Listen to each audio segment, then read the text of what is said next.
Ini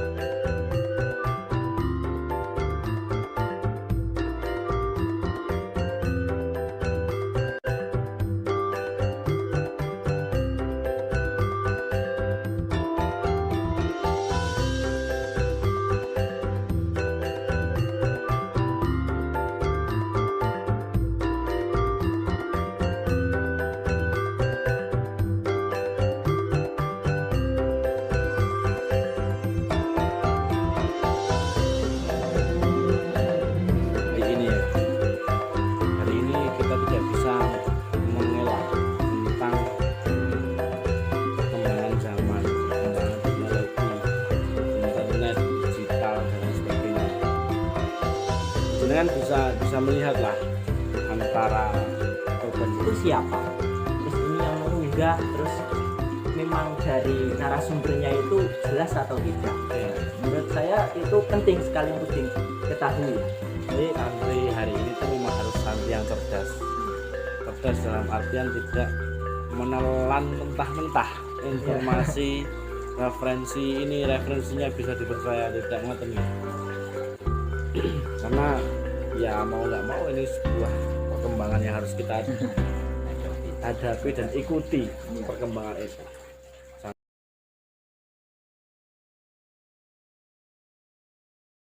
Assalamualaikum warahmatullahi wabarakatuh. Selamat malam, balik lagi dengan saya di konten Jalsah. Malam hari ini saya sengaja menghadirkan dua santri untuk kita membicarakan seputar santri. Tapi sebelumnya saya ucapkan selamat Hari Raya Idul Fitri 1444 Hijriah. Mohon maaf lahir dan batin. Semoga di bulan yang suci ini, di hari yang suci ini, teman-teman tetap diberikan kesehatan. Amin, amin. Langsung saja saya perkenalkan dua santri ya, jauh-jauh dari dua provinsi, yang satu dari Jawa Timur, yang satu dari Jawa Tengah, yang kebetulan selama 1 bulan full di Gani Tirto Asri ya. Yang pertama ada Kang Wahib. Wahid atau Wahib? Wahib artinya apa? Orang yang memberi. Orang yang memberi. Wahib niki santri dari Tegalrejo yang kebetulan dai di sini. Tapi jenengan asli nih Wonosobo itu di lereng gunung ya. Lereng gunung dingin. Dan yang satunya ada Kang Ihsan dari Banyuwangi, Jawa Timur. Nah, ini yang jauh dari provinsi Jawa Timur yang paling pojok ya. Pojok. Di lereng gunung juga mboten ya? Mboten. Tapi ada yang terkenal di Banyuwangi, gunung apa sing Blue Fire. Oh niku nggih. Kawah Ijen. Cita-citaku pengen rono jane. So nek rono tak nemoni sampean nih. Kang Ihsan ini juga dari Tegalrejo. Tegalrejo itu pondok di Magelang, Jawa Tengah. Jadi kebetulan Kang Wahib dan Kang Ihsan ini 1 bulan selama Ramadan sampai Idul Fitri menemani santri-santri yang ada di Gani Tirto Asri. Nah, pripun kabare Kang Wahib dan Kang Ihsan? Alhamdulillah.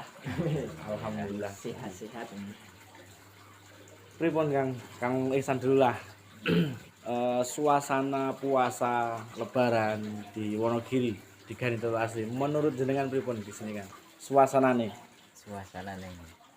nggih menyenangkan. Ada kesan tersendiri mboten? Mungkin ketemu sopo, ketemu wong atau ketemu santri sing aneh misalnya. Nggih kesane nggih ketemu santri niku. Khususnya nggih santri-santri putra niku. Nek ngerti turune semangat ngaosin niku. Oh, oke, semangatnya jenengan. Kang Wahib, gimana kalau jenengan Kang suasana bulan puasa Idul Fitri di Wonogiri atau di Gandhi?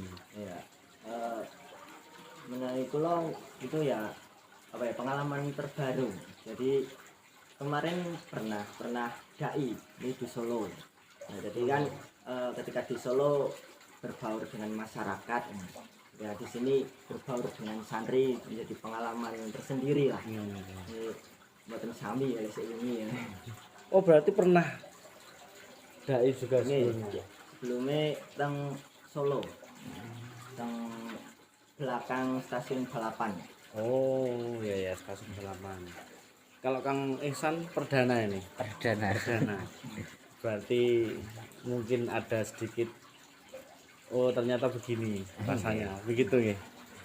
Tapi belum pernah mencoba bersinggungan dengan masyarakat atau di sini juga bersinggungan dengan masyarakat. Bersinggungan dengan masyarakat. Bersinggungan dengan masyarakat. Tapi pun nek masyarakat begitu dengan melihat secara garis besar atau secara umum. Nggih. Simpatike saya. Simpatiknya dengan santri. Nggih. Tapi alhamdulillah masyarakat menerima ya dengan kehadiran dai. Artinya tidak ada yang kemudian ngelek-ngelek misalnya. Mboten. Alhamdulillah aman ya. Aman. Alhamdulillah. Kang Wahib dan Kang Ihsan, saya sedikit pengen diskusi. Tapi sambil ngopi nggak apa-apa. Rokokan karena santri salaf tulen biasanya ngopi rokok karo kitab. Nek jarene cah Kang sing aktif di media sosial biasanya kitabe karo kopine rokoke ra lali. Tapi yang paling penting kitab kopi rokok itu jangan hanya untuk berfoto. Kan ya ono kan biasanya Story kadang. ya walaupun gawe story kan kita alim sithik lah kita santri buka kitab tapi berfoto tok jadi itu juga nggak baik ya Kurang baik. kurang baik. Nah saya sedikit mengajak jenengan diskusi tentang santri karena jenengan santri dan ini juga sebagai motivasi informasi untuk santri-santri yang ada di Gani Tirto Asri. Jadi apa pengalaman jenengan berapa tahun yang jenengan di Tegalrejo? Sekitar 7 nih. 7 tahun jenengan? Ya, 7 sampai 8. 7 hampir 8 tahun. Artinya sudah ada beberapa pengalaman yang banyak terkait kesan pesan pengalaman hidup selama menjadi santri. Napa Kang Wahib dengan soal santri ini napa? Santri. Nggih. Mungkin dari awal saya itu kurang tertarik dengan adanya santri. Ini dengan adanya keluarga itu alhamdulillah dari kakak itu ya juga mondok. Jadi saya gimana lagi? Otomatis harus ikut gitu. Jadi sebenarnya sebelumnya kurang tertarik, tapi kok setelah saya masuk ke pondok bisa apa ya, merasakan gitu suasana di pondok itu ternyata berbeda dengan suasana di luar. Jadi di pondok menurut saya lebih banyak untuk apa ya, mengenal seseorang. Jadi karakteristik dari seorang di pondok, apalagi pondok besar, beda-beda. Jadi gimana ya, bisa menilai oh ini orangnya seperti apa, sedangkan nanti untuk diaplikasikan ke masyarakat kita sudah bisa menebak oh ini akan berjalan seperti apa gitu. Jadi karena memang di pondok berbeda kata apa karakter dari bahkan berbagai pulau gitu. Jadi bisa untuk menganalisis ketika nanti di masyarakat ketika ada orang seperti ini itu sudah biasa di pondok. Biasa. Berarti malah sebelumnya nih tidak tertarik sama sekali dengan yang namanya santri atau nyantri sebelumnya ya gimana ya, bukannya ya tertarik tapi belum apa ya, mungkin belum pas cara the point-nya itu belum gitu. Jadi hanya oh santri itu seperti itu, santri hanya sekilas oh di pondok Tapi ketika setelah terjun ke pondok ternyata banyak pengalaman juga lebih dari apa yang kita yang kita pikirkan. pikirkan. Wah, hampir 8 tahun mondok di Tegalrejo. Tegalrejo. Kalau Kang Ihsan, pengalaman selama menjadi santri Nggih. atau santri itu napa menurut jenengan? Santri niku nggih. Cara santri niku asline niku mboten asli santri, tapi dulu itu namanya itu murid. Murid, nggih. Nggih, murid atau tilmidun. Tilmidun. Itu santri itu berasal dari bahasa Jawa. Dari orang-orang Jawa dulu, Mbah Wali Songo niku para sesepuh riyen niku diundang ketika ada orang yang mondok niku namanya santri. Walaupun itu tidak agama Islam. Oke.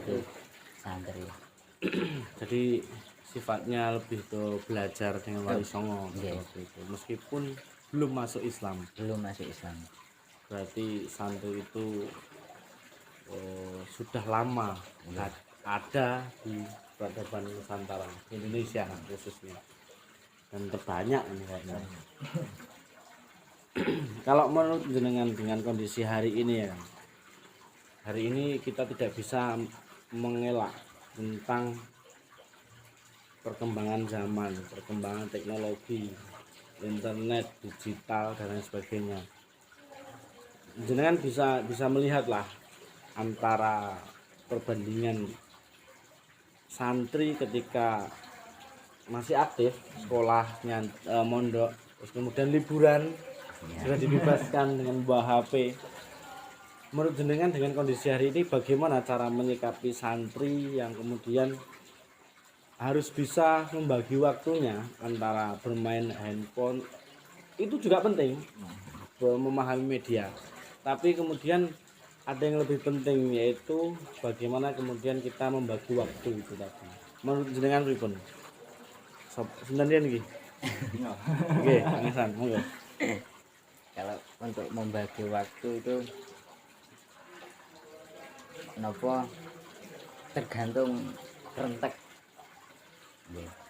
Ketika membagi waktu nggih, HP itu kan hanya sekedar jadi jangan jadikan HP itu patokan, tapi hanya sekedar hiburan.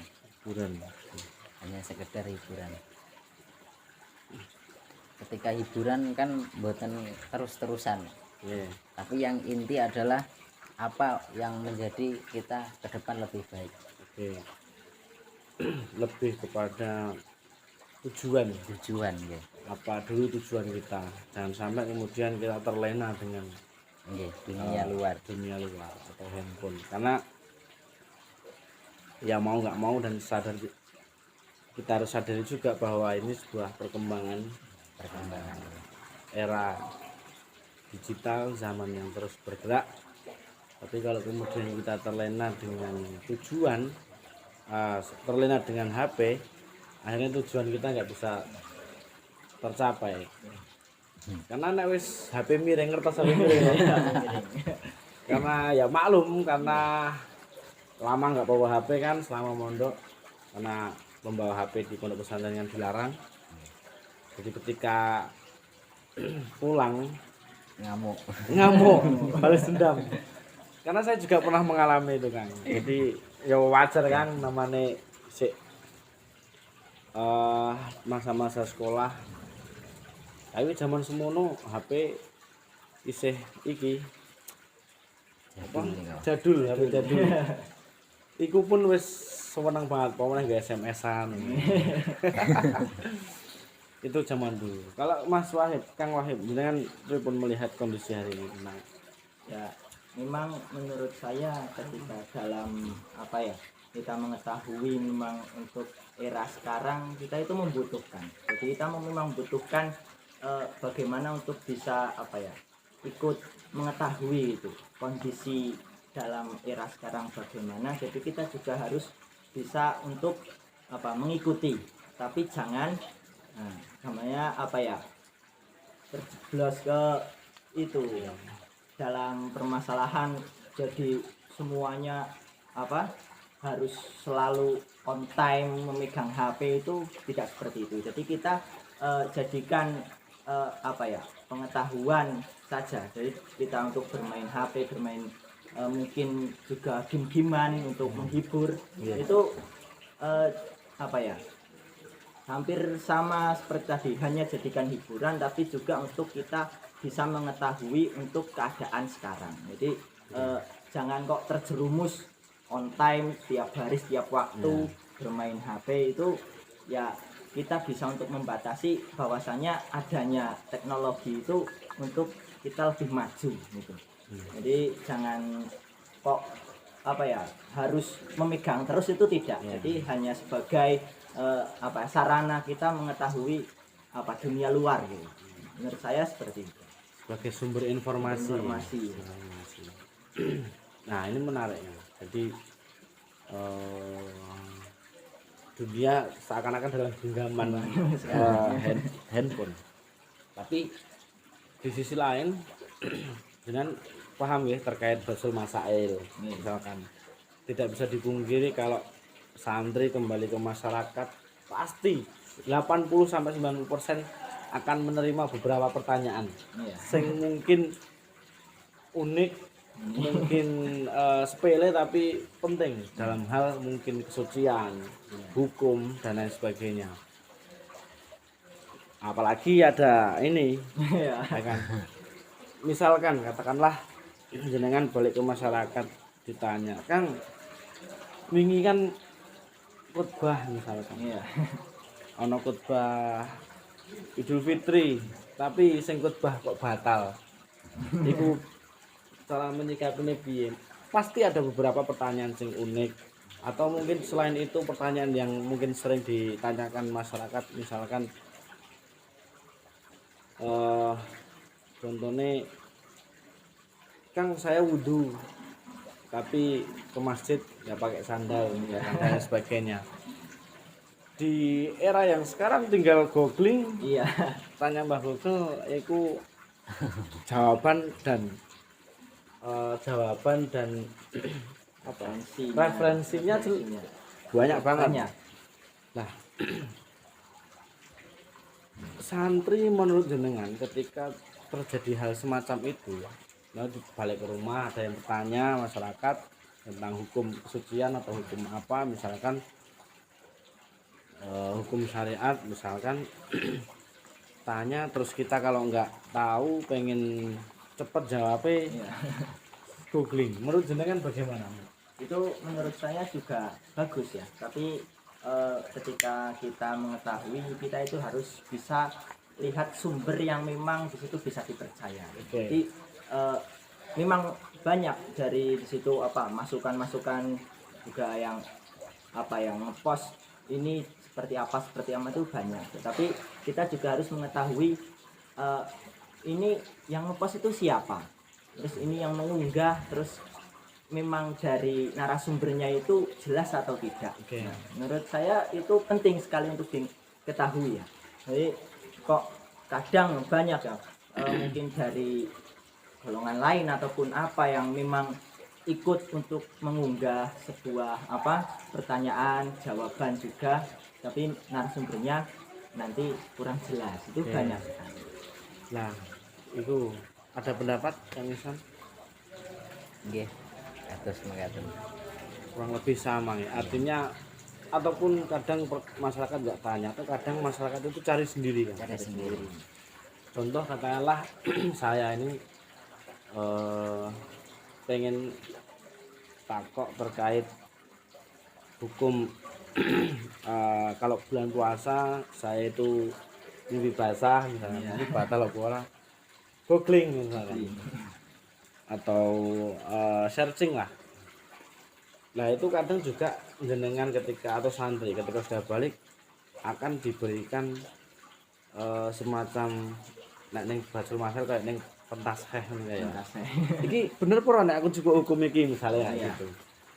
Padahal jenengan ngetos di Basul Masail begitu berhati-hatinya untuk mengambil keputusan bahwa ini hukumnya halal haram dan sebagainya, sampai berjilid-jilid referensi.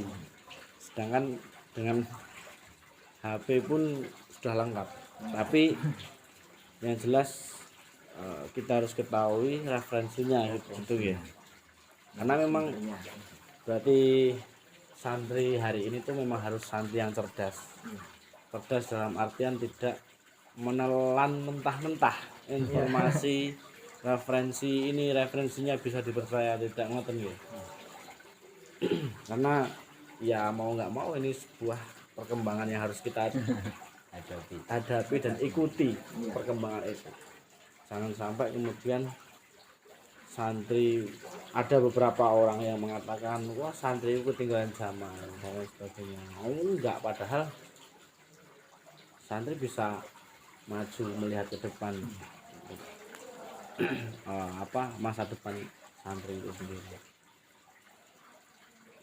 Nah untuk ini Kang, oh ya saya sampai lupa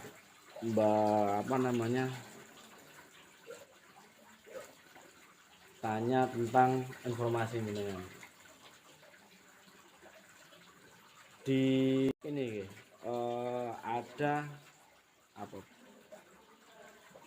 kegiatan yang sifatnya bersinggungan dengan masyarakat, misalkan kayak sekarang dai Ya, itu memang setiap tahun ada. memang ada setiap tahun. Jadi ketika di kerja itu nanti apa ya, mungkin bahasanya itu kelas 8 dan kelas 9. Jadi kelas yang paling akhir dan sebelum akhir itu ada program dai. Memang ya tujuannya untuk apa ya, bisa apa, nasrul ilmi gitu, untuk bisa mengetahui keadaan masyarakat dan kita juga bisa menanamkan keagamaan dalam masyarakat.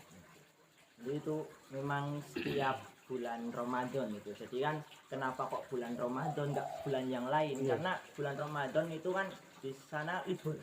Nah, libur. Jadi untuk mengganti agenda liburnya itu, nah, dikirim ke daerah-daerah tertentu untuk dijadikan dai gitu. Berarti memang di kelas 8 sama kelas 9 yang di setiap bulan Ramadan diterjunkan ke masyarakat. Ya, Karena itu bagian dari pembelajaran pembelajaran. sebelum alumni Ya, benar-benar terjun di masyarakat. Karena hidup yang sesungguhnya itu adalah hidup di rumah, bermasyarakat, masyarakat. dan apa yang kita cari sebelumnya, mondok dan sebagainya, sekolah, itu bermanfaat atau tidak tergantung kita bagaimana menanamkan di masyarakat. Kang Isan seangkatan nih. Mboten. Ini kakak kelas. Oh nggak kelas. Enggak Bukhari itu loh. Ya. Oke. Jadi kalau kelas 8 8 itu Bukhari. berarti ngajinya Bukhari. Bukhari. Tapi kalau kelas 9 Ya. ngajinya sudah ya Allah pun Imam Ghazali ya. Yusuf. Oke, Kang Wahib dan Kang Ihsan, saya pengen jenengan memberikan satu kalimat, dua kalimat motivasi untuk santri-santri yang ada di Wonogiri, khususnya di Helidata Asri. Sebenarnya nih, enggak. Jadi menurut saya ya, di santri itu memang untuk sekarang itu hal yang apa ya, yang ajaib jadi santri itu. Jadi memang jadi santri itu ketika mungkin dipandang untuk masa itu hanya sebelah mata ya, kita hanya mengetahui dalam keagamaan, bahkan kadang mondok tanpa ada formal kan banyak juga. Nah, jadi menurut saya tujuan dari memang mondok itu bagaimana kita untuk apa, ketika guru saya pernah berkata tujuan mondok itu hanya satu, yaitu kita bisa untuk apa, menjadi menjadi anak yang soleh itu bagaimana, terus bagaimana kita bisa mendoakan orang tua.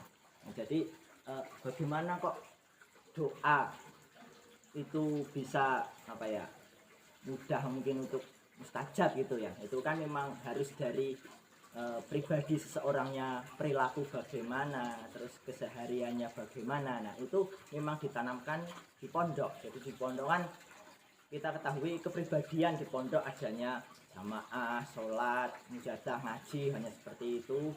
Nah itu aslinya apa, untuk menunjang bagaimana kita mengetahui apa tata cara untuk berdoa yang benar bagaimana. Nah itu dari guru saya itu hanya seperti itu. Jadi mondok kuwi mung siji ben iso tata carane ndonga, ngoten. Jadi memang menurut saya walaupun hanya tata cara, tapi kita itu pasti akan mengetahui dari bawah-bawahnya, akar-akarnya bagaimana agar doa kita memang baik, agar doa kita bisa diterima. Itu memang harus dari perilaku, dari hampir segi semuanya itu memang tertata gitu. Jadi menurut saya memang di pondok itu kadang ya gimana ya, aneh itu, hanya ngaji-ngaji terus bagaimana kalau bekerja, bagaimana nanti kedepannya seperti itu. Tapi menurut saya di pondok itu bisa semuanya. Jadi di pondok itu nanti mau jadi petani, mau jadi pegawai itu bisa semuanya.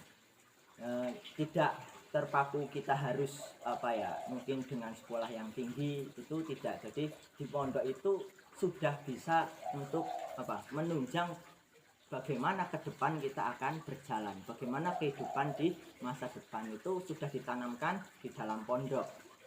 Kadang kan pikiran mungkin, wah mondok itu gimana ya, kok yang ngaji terus bagaimana bisa untuk mengetahui besok kerja bagaimana gitu. Menurut saya itu juga di pondok itu apa, kita sudah mengetahui sebenarnya. Jadi dalam pondok ketika guru saya juga di situ mengatakan di pondok itu nanti bisa jadi apa-apa. Bahkan contohnya di pondok jadi petani ya nggak malu, nanti jadi pedagang ya nggak malu. Tapi berbeda mungkin ya, maaf juga nih, ketika mungkin yang lulusan seumpama kuliah pertanian, mungkin untuk dia bisa untuk apa, melihat oh ini cara perkembangbiakan bagaimana cara menanam, tapi dia tidak mau untuk mencangkul kan seperti itu. Jadi ketika di pondok kan mencangkul ya oke, siap. Ketika menjadi mungkin jadi bos ya siap gitu. Jadi menurut saya bisa semuanya itu. Jadi santri itu nanti bisa semuanya. Kalau jenengan Angisan, Iya, kalau menurut kalau motivasi untuk santri-santri kan, untuk santri-santri, ya, ketika kita ingin menjadi orang yang soleh itu lebih baik berkumpul dulu dengan orang yang soleh. Maka itu pentingnya mondok itu, berkumpul dengan orang yang soleh. Seperti beras niku putih niku ketika sudah bergesekan dengan yang lain. Nah itu beras. Sama dengan manusia juga ketika bergesekan dengan sama-sama dengan orang yang soleh, dengan orang lain yang soleh, itu insya Allah nanti bisa ikut menjadi soleh. Oke, ini motivasi untuk santri-santri Gani dari dua santri Tegalrejo yang kebetulan dai 1 bulan lebih di sini. Intinya adalah jangan minder jadi santri, jangan minder, gabung dengan orang-orang soleh. Nanti kalau setelah selesai dari pondok, secara studi kayak belajar sekolah selesai, banyak kok alumni santri yang jadi pengusaha, alumni santri yang jadi petani, pejabat dan lain sebagainya, profesor, banyak sekali. Jadi prinsipnya tidak usah minder jadi santri. Terima kasih teman-teman. Ini juga sebagian dari akhir obrolan kita tentang santri dari berbagai hal, mulai dari asal usul, terus kemudian santri dengan kondisi hari ini, dan santri nggak boleh minder karena ke depan banyak hal yang bisa dilakukan santri. Terima kasih. Wallahul muwaffiq ila aqwamit thoriq. Wassalamualaikum warahmatullahi wabarakatuh.